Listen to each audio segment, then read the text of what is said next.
Soomaaliya aniga dacwaan qabaa waxaana dacwo ka ahay Soomaalida waxa u diiday ama waxa ula coloobeen ereyga dacnimo. Honesty-ga Soomaali maxaa kaga dhacay? Soomaali honesty dacnimo maxaa kaga dhacay? Sababta asaas u leeyahay waxay tahay waxyaabo badan oo igu dhacay, experience fara badan aan leeyahay. Waxaan mar walba isku dayaa in si straight forward ah oo daacadnimo ku jirto u shaqeysto oo wax u qabsado.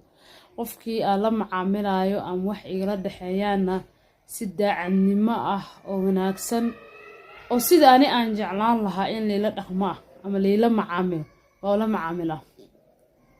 Balse taas waxa ka soo horjeeda oo ah khiyaano, oo ah lugooyo, oo ah meermeeris, oo ah qaab aad u liita baa leela dhaqmaa. And I'm always the victim.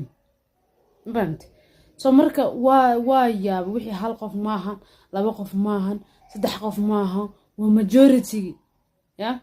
Maxaan marka waa isweydiixan adeeqo adigiiba waxa isku daydaa inaad wanaag muujiso, waxa isku daydaa hab dhaqankaada inaad hagaajiso, wanaajiso, waxa isku daydaa inaad daacad ahaatid, waxa isku daydaa in si lillaahi oo daacadnimo ah oo ilaahay aad uga baqaysid wax walba aad sameynaysid waa inaad waxaada u qabsataa u shaqaystaa. Balse dadkii badankoodii maanta dhan waa lagu lugoynayaa, waa lagu meermeerinayaa, been baa la sheegayaa, waa khiyaana socoto, wax baa la isdaaw marinayaa, wax unba hoostaas laga wadaa. So dadka dad muslim ma ahan, oo soo dadku dad ilaahay ka baqayo ma aha, soo dadku dad ilaahay uu la xisaabtamayo oo laba malag garbahooda saaray ma aha. So marka Soomaalidii noocaas ahayd way jiraan dad yar oo koobanoo wanaagsan oo daacad ah way jiraan, laakiin waa yar yihiin. Maxaa ka badan bulshadii qaybteedii ugu badneed oo dhan baa waxaa waaye marin haabsan oo qaab daran. So marka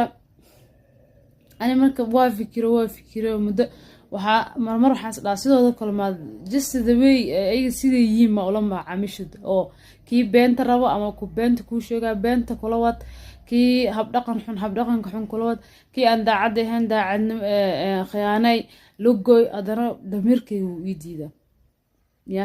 Wallahi ma yeeli karo sababtoo ah waxa waaye waxaan ogahay in leela xisaabtamaayo waxaan dadkan ku sameynayo inay iga daba imaanayso karma jirto. Waxaan ogahay sidoo kale